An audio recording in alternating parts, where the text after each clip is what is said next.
So back in geometry class, so you can think all the way to back here. I know last year, I know it was our strange COVID year. But back in geometry, you learned about triangles and the relationship between their sides and their angles. So today we're going to take a deeper look at how angles impact the side length. Now I was able to copy these triangles for you here in color, so we don't really need to do this first step of coloring the sides red, blue, and green, but notice that the shortest side on every triangle is red, the middle length side for all the triangles are blue, and then the longest side for each one is green.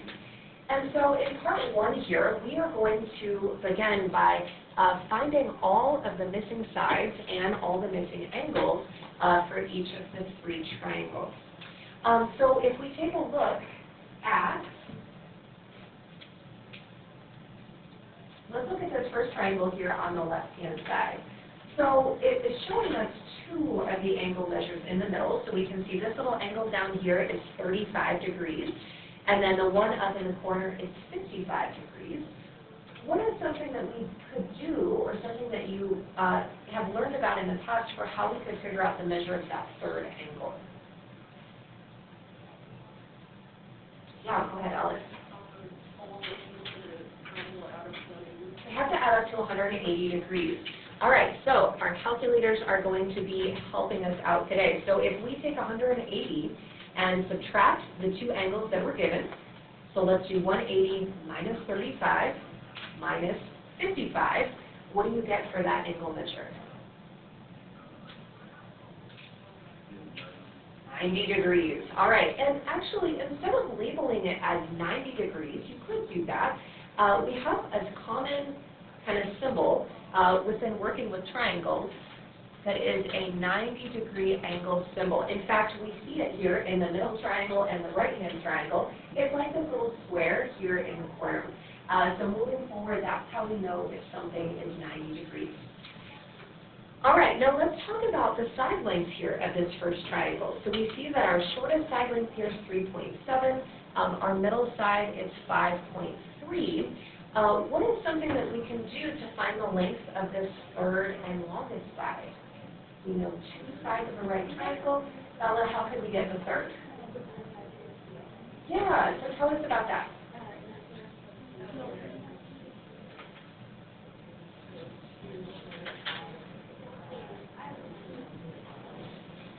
Nice. All right, so the two shorter sides are always going to be the A and the B part. The longer side is what we call C, and we actually do have a special name for this longest side, or we can even maybe see it better over here. What do we call that long side?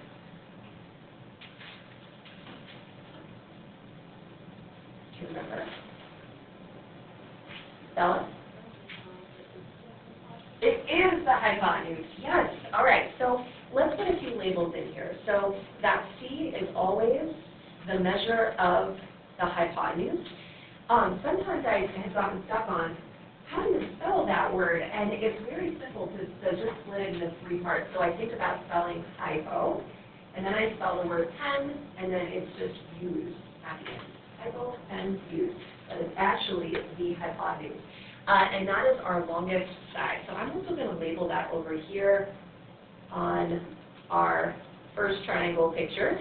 It's actually going to be that green side for all three triangles that we see. All right, so if we were to actually do the math and plug the numbers in, for our first triangle, it's going to be 3.7 squared plus 5.3 squared, and that is going to be equal to the hypotenuse squared. All right, so we're going to be doing a few calculations here. We'll go ahead and put this into our calculator. When we square each of those values and then add them together, we should end up getting 41.78. And then we'll go ahead and take the square root of that. So we'll square root both sides just to get regular C by itself. And when we square root that, we end up getting about 6.46. Let's go ahead and round out to two decimal places today when you're doing these calculations. So now that we have that measure of this side, I'm going to go ahead and label it 6.46 right there on the triangle. All right, so I'm going to give you a few minutes here to finish out the other two triangles. So fill in the missing angles, find the missing side lengths, and then go ahead and answer part 2. It says, what do these triangles have in common, and what do they have that's different? All right, so we're going to start to come back together here. So next to where we wrote Pythagorean theorem off to the side, I'm just going to make a little picture here that, so when we talk about the A and the B in the formula, those are always the two shorter sides, or like the horizontal side and the vertical side. It's always the two sides together that make the right angle between them. And then C is always the longest side, that's always the hypotenuse. And so sometimes we have to go through the steps sort of working backwards. So if we take a look at trying to find this missing side in the little triangle in the center, notice how we're given the hypotenuse, we're given one of the shorter sides, but we're missing the other one. And so the calculation for that one is going to look a little different from what we did before. So usually the one short side that we're given, I usually plug that in the position of A. It really doesn't matter if you plug it in for A or B.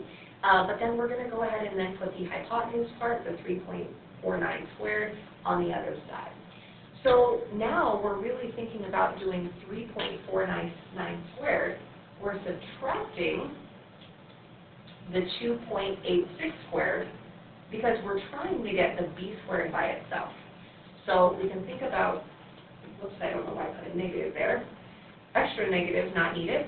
So we can think about our calculation looking something like this.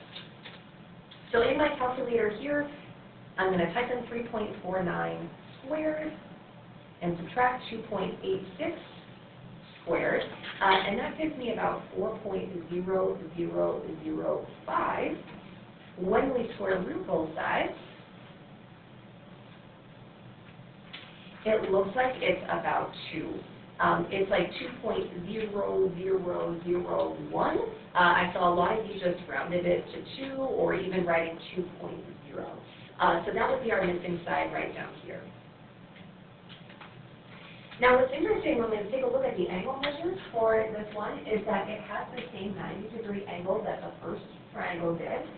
The other one is also 35 degrees, just like the first triangle. And so if we look at this measure of 55, well, that would also have to be the third angle measure here. 90 plus 35 plus 55 will equal 180. We have some similar angle measures again in the last triangle. So we've got our 90-degree angle at the bottom. Our 55-degree angle now is up at the top. And so it must be 35 degrees. That would be the other. But for each of these, you could just subtract the given angles from 180 to figure out the third one. All right, and then for that large triangle, again, so going through a calculation process really similar to what we did here. This time we would actually be doing 8.76 squared, subtracting 5 squared to get our missing side length. And then that would actually be b squared when we square root that. This one should have ended up to be 7.19. So the side length measures of a right triangle always satisfy the Pythagorean theorem. The angles of a right triangle, actually the angles of any triangle, always add up to 180 degrees.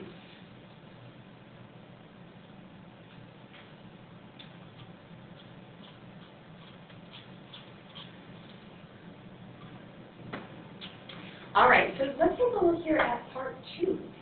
So what are some things that these three triangles all have in common?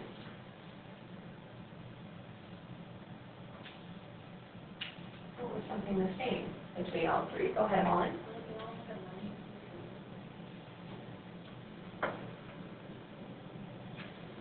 What else, Naya? They all share the exact same angle. Yeah, so same angle measures overall. So not only do they're all right triangles, they all had a 90-degree angle. They also had a 35 and a 55-degree angle. What was something that was different about them? I guess one of the obvious differences.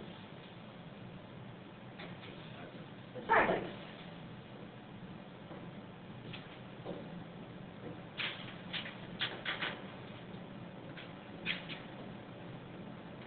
All right, so now that we have all of our angle measures filled in here and all of our side lengths, in the next part here, we're going to go a little bit deeper, looking at the ratio for each pair of side lengths based on the color. And so in our first triangle here, the ABC triangle, we're going to be writing up the ratio of the red side length over the green side length. So if we look at our red side length measure, that was 3.7. And we'll give ourselves a little bit of space here in the box, so we'll kind of write it on the left-hand side. And then we found out, we solved for the green side length, and we got that to be 6.46. And then I'm wanting to simplify this ratio down. So this is another one that we can go ahead and put into our calculator, just as a division problem. So 3.7 divided by 6.46, and that ratio simplifies down to be 0.57. So we'll have you go ahead and continue filling in the table. So you're still going to do the red to green ratio for the middle triangle as well as the last triangle, but then you're going to find some ratios of different colors based on how it's listed here. And then go ahead and answer the next part here, what do you notice about the ratios? All right, so we're going to check in on our ratios here. So as we start to get the pieces filled in for each color ratio, we see that it actually ends up equaling basically the same number or very close to the same number for all three of our different triangles. And so we're going to now go a little deeper into how can we label or how can we give a name to each one of these different color combinations. So we have three side lengths, red, green, and blue, and rather than referring to them as colors, we have special names that we're going to give them. So if we go back up here, if you have that different color nearby, go ahead and grab that. I'm going to switch here to red on mine. And we're going to start here with our first side length. Let's start with the green side that we already took a look at with that first triangle. And we're going to go ahead and label every one of our green sides as the hypotenuse. So remember, we spelled out that word over there. It's hypotenuse. Let's maybe spell it out for this first triangle here, but I'm going to abbreviate it on the second one. So next to that green side, that's the hypotenuse there. And on the last one, that green one is the hypotenuse. We had a really good question come up about this. We only call the longest side a hypotenuse if it is a right triangle, so meaning if it's a triangle that has 90 degrees.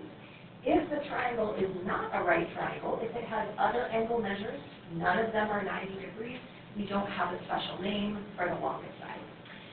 All right, we're then going to highlight, I'm going to highlight here this 35-degree angle on all three of our pictures. And for you, if you have a highlighter, you can highlight it. Or what I'll have you do with your different color is put a little star next to it, because the position of that 35-degree angle is going to help inform the way that we label the other two sides. So instead of calling these red and blue, let's start here with this first triangle.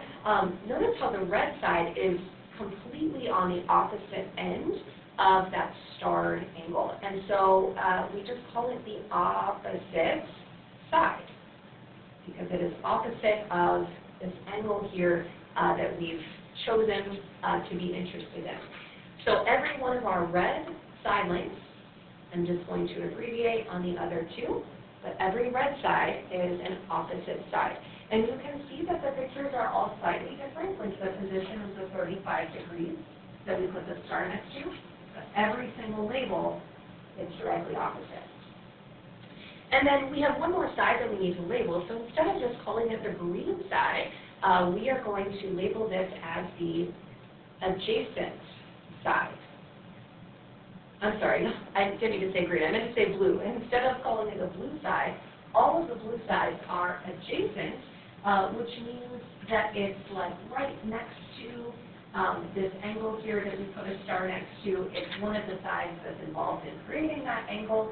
Adjacent is just right next to something. So in your desk here, you're sitting adjacent to your shoulder partner that you're right next to. So let's go ahead and label every one of our blue sides as the adjacent side. So the adjacent side is right next to or touching that angle that we highlighted. All right, so if we go back down to look at our table of ratios, the ratio of red over green is really the ratio of the opposite side over the hypotenuse.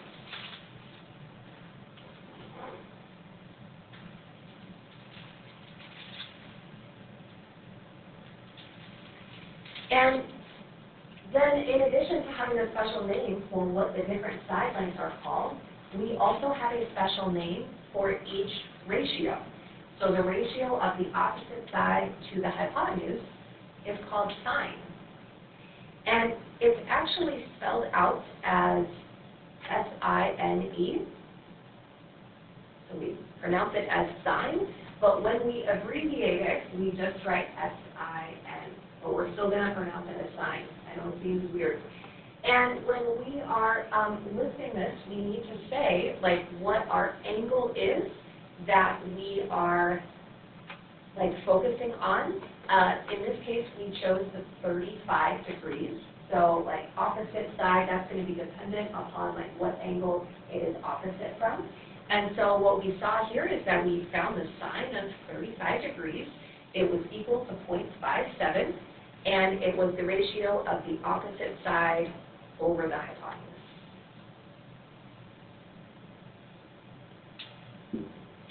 All right, when we look at the next set here, so blue over green. So the blue side, we labeled that as the adjacent. And green was still the hypotenuse. And the special name that we have for this ratio is we call it cosine. I'm just going to put co in front of sine. And the way we abbreviate that, it looks like cos. So the cosine of 35 degrees for that whole second row was the adjacent side over the hypotenuse.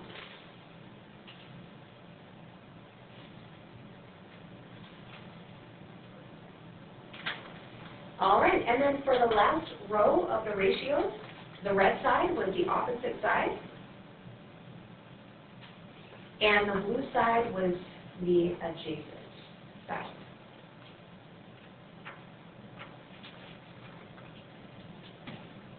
So this one has a little different name altogether. This is tangent. So tangent is the full word. We're going to abbreviate it as just tan. So the tan, or tangent, of 35 degrees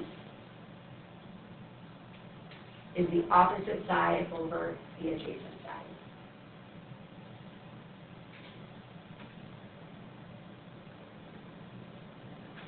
Now, sometimes the way you can think about remembering these names and what the ratio of the side lengths are, if you look at the letters here that I've highlighted, it spells so, TOA, which is, I'm sure, something that you've heard and seen before. I know it's brought up typically in geometry classes, but it is something that I will still think about to make sure that we have the right side lengths, the right ratios for the correct trig functions. So sine, cosine, tangent are trig, a way to, this is called them trig ratios for the different triangle side lengths.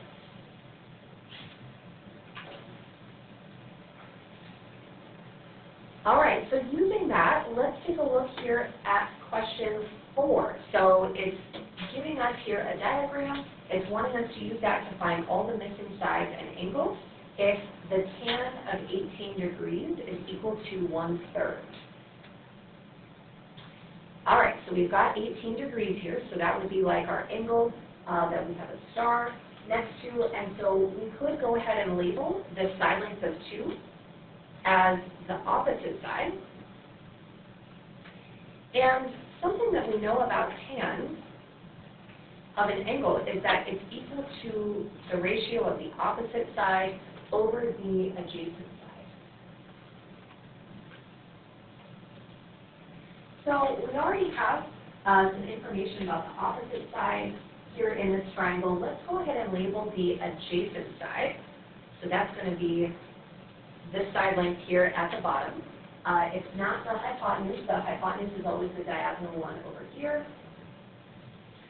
And I'm just going to put an X here because we're not sure what that adjacent side measure is yet.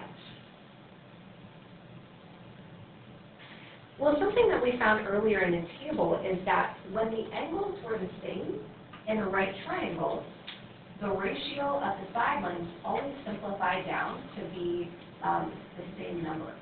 And so if we were to draw an exact triangle that's matching the statement that they gave us in the problem, it might actually be a little bit smaller. It's still going to have 18 degrees in that same corner, but we would label the opposite side here as 1, and then the adjacent side would be 3.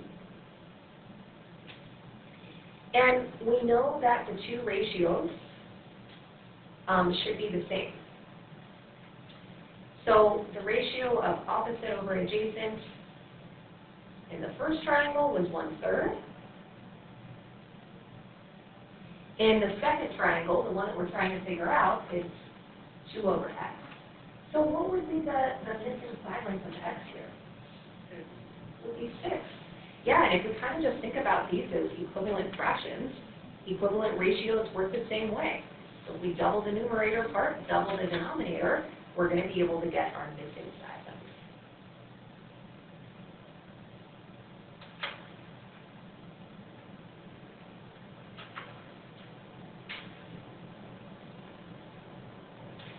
All right, now it also says that we want to find the missing angle. And so if we were to just think about these adding up to 180, we'll go ahead and subtract 90, we'll subtract 18, and that gives us the measure of the other angle up here in the corner, the 72 degrees.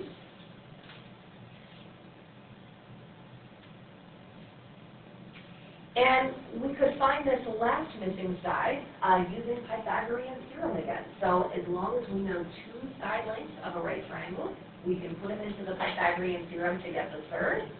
In this case, we would just do 2 squared plus 6 squared.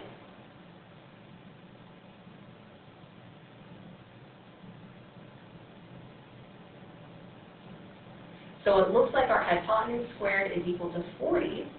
And so we'll just go ahead and square root both sides. Now, sometimes we'll get a side length that is an irrational number. Just like other irrational numbers we've seen before, we'll just leave the square root symbol in the answer. So we'll just write it as square root 40. If you really wanted to get fancy here, you could reduce that down. So remember, it's the same as square root 4 times square root 10. So you can actually write it as 2 square root 10. So that would be a way to write the exact form of the other side.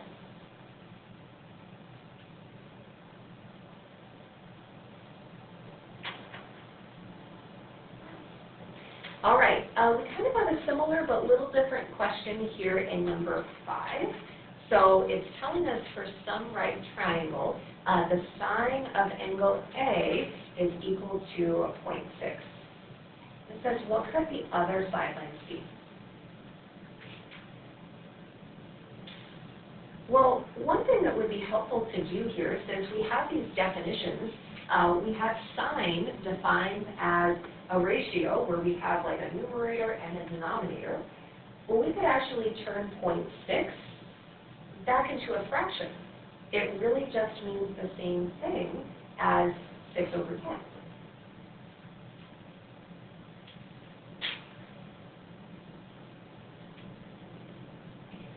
So without knowing the actual measure of the angle, we'll just call this angle A. I want you to go ahead and write here on the drawing, where would you label the 6 and where would you label the 10?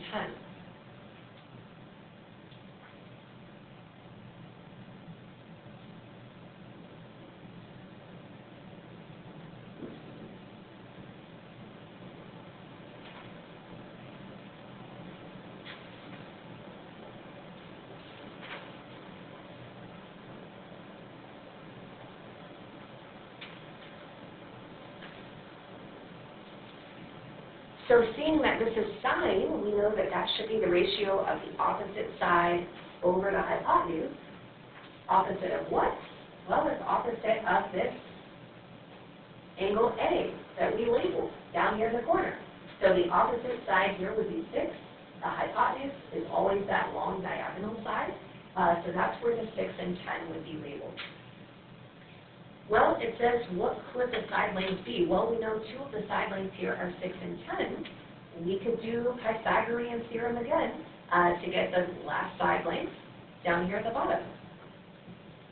And this is one where we're going to be thinking about working backwards for b squared. So because we know the hypotenuse this time, we'll go ahead and fill in the 10 on the other side.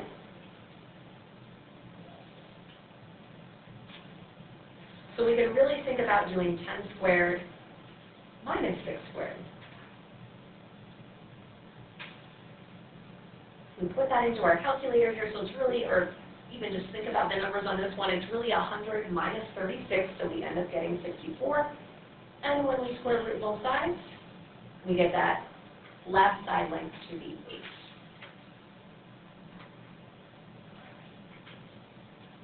So to answer the question here, the side lengths could be 6, 8, and 10.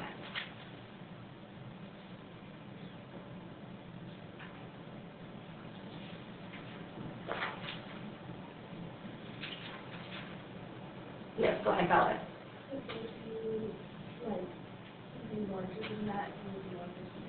Yes. Yes, so there's multiple answers here because we know that the different ratios of side lengths could all simplify down to be the same thing. So this is actually a slightly enlarged version of our kind of basic 3, 4, 5 triangle. So that would still have the same sine value because 3 divided by 5 is still 0.6. You could also scale it up a little bit. So instead of 6, 8, 10, it could have been 9, 12, 15. 9 over 15 still simplifies down to 0.6. So it kind of just goes back to what we talked about, or what we saw back here, that there's multiple possibilities for the actual side length that will still reduce down to the same value for sine, cosine, and tangent. And really what it is, back in geometry, these are similar triangles. So remember in geometry, we saw triangles are similar if they have the same angle. You can expand out the side lengths or shrink them down, but the ratio of the side lengths will always end up being the same. All right, so let's go ahead and turn over to the back.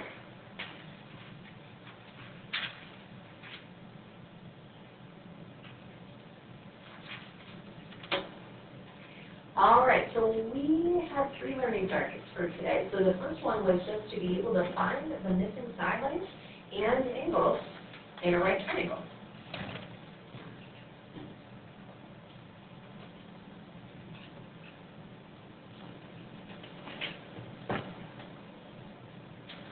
All right, so learning target number 1. So we'll just say here, finding angles and sides in right triangles. Just a little triangle symbol there. All right, so one thing we saw is that the sum of all the angles equals 180 degrees. So sum is the result of adding together all of the angles. So that's a helpful way for us to think about working backwards and find an angle that's missing. All right, and then the second helpful tool for us today was the Pythagorean theorem. So a squared plus b squared plus, a squared plus b squared equals c squared for right triangles.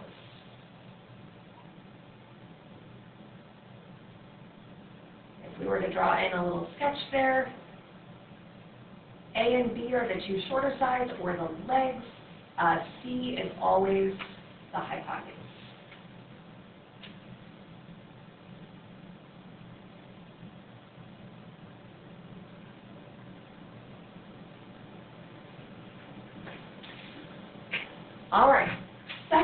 target was to understand that an angle measure in a right triangle uniquely determines the ratio of the side lengths. And the third one was to use trig ratios to find missing side lengths for right triangles.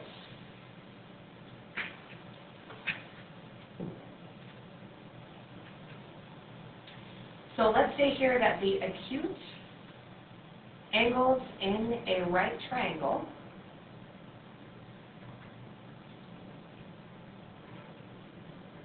determine the ratio of the side lengths.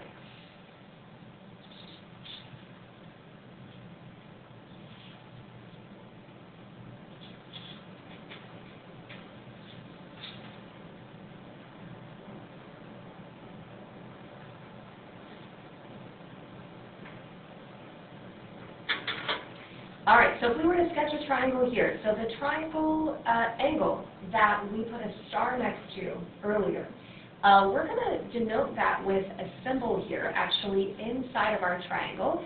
It's a little symbol, it's called theta. It's a Greek letter, and it looks kind of like a zero with like a straight line through. It's kind of like a variable, like x or y. It's just a common variable that we use when we're talking about angles. So if we are not sure what an angle measure is, instead of putting a little x in the corner, although you could, we typically use theta. So directly across, whoops, as I trip over my chair, directly across from that angle that we're interested in, that would be our opposite side. The other side length down here that's kind of touching where the angle is labeled is the adjacent side. And the longest diagonal side here is the hypotenuse. And then let's go ahead and write out our trig ratio definition. So the sine of that angle theta is opposite over hypotenuse. Cosine of that angle is adjacent over hypotenuse. And tan is opposite over adjacent.